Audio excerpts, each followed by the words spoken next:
Railway में 32,000 group D के पदों पर बहाली आने वाली है, जैसा कि मैंने आपको पहले भी अपने वीडियो के माध्यम से बताया था और आपको पहले से भी पता चल चुका होगा। तो इसमें जो है एक बदलाव ये आया है कि अब जो है वो अगर आप केवल 10th पास हैं तो भी आप इस वैकेंसी को भर सकते हैं। आप अपने ही स्क्रीन पर अभी देख पा रहे होंगे, ये जो है वो रेलवे के द्वारा जारी किया गया वो नोटिस है, जिसमें लिखा हुआ है कि केवल अगर आप 10th पास हैं तो आप जो है वो इस वैकेंसी को भर पाएंगे। या तो आप 10th पास होना चाहिए, या फिर ITI पास होना चाहिए, या फिर इक्विवेलेंट होना चाहिए ITI और 10th के, या फिर नेशनल अप्रेंटिस सर्टिफिकेट जो है वो आपके पास होना चाहिए NCVT द्वारा मान्यता प्राप्त। मतलब ये 4 कंडीशन दे दिया गया है।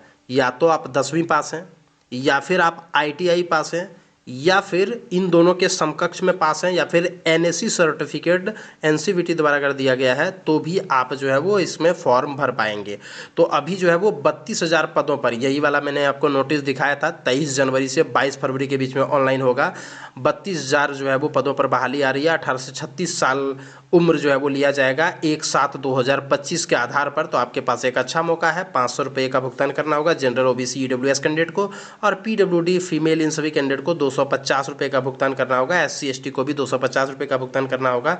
और इसमें से कुछ पैसे रिफंड भी होंगे, जैसा कि अन्य सारे वैकेंसीज में होता है रेलवे वाला में, कि जो SC ST और PWD फीमेल इन सबों को 250 रुपये वापस आ जाएंगे, और general OBC EWS male candidate जो है वो उन सबों को 500 में से 400 रुपये वापस आएंगे। तो इस प्रकार से जो है वो ये वैकेंसी अभी आने वाली है। और इसको लेकर के मैंने आपको जो 2 अपडेट बताया वो यही कि 10वीं पास अगर आप हैं तो भी आप ग्रुप डी के वैकेंसी को भर सकते हैं। पहले ये मानदंड जो है वो नहीं था, पहले इस मानदंड को चेंज कर दिया गया था, लेकिन एक बार फिर से पुनः जो है वो रेलवे ने बदलाव किया है।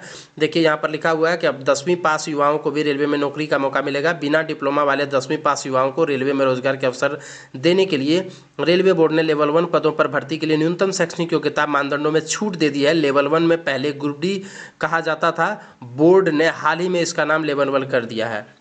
यानी अब ग्रुप डी का नया नाम जो है वो लेवल 1 रख दिया गया है। अब इसको ग्रुप डी नहीं कहा जाता, अब इसको लेवल 1 कहा जाता है। इसलिए नोटिफिकेशन जो था उसमें भी लेवल 1 ही लिखा हुआ था।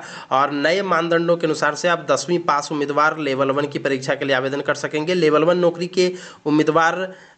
के उम्मीदवार के लिए ITI डिप्लोमा अब अनिवार्य नहीं होगा। पहले क्या था कि ITI भी होना चाहिए, यानी 10th प्लस ITI होना चाहिए, लेकिन अब जो है वो ITI डिप्लोमा को ख़त्म कर दिया गया है। अगर आपके पास केवल 10वीं पास है तो भी आप इसके लिए आवेदन कर सकते हैं। यहाँ पर देखिए लिखा हुआ है 23 जनवरी से 22 फरवरी तक इसके लिए ऑनलाइन आवेदन होगा। जैसे इसका फुल नोटिफिकेशन, डिटेल नोटिफिकेशन आता है तो मैं अपने चैनल के माध्यम से ज़रूर आप तक लेकर के आऊँगा। इसीलिए आप हमारे चैनल को सब्सक्राइब करके रखिए। देखिए ये भी जो है वो अलग अलग न्यूज़पेपर के कटिंग को मैं आपको दिखा दे रहा हूँ, ताकि आप पूर्ण रूप में भरोसा कर सकें। मैं आपको जो भी बताता हूँ उसका मैं आपको प्रूफ भी दिखाता हूं। तो इसी प्रकार से अन्य ऑथेंटिकेट जानकारी के लिए बने रहिए हमारे चैनल पर। धन्यवाद।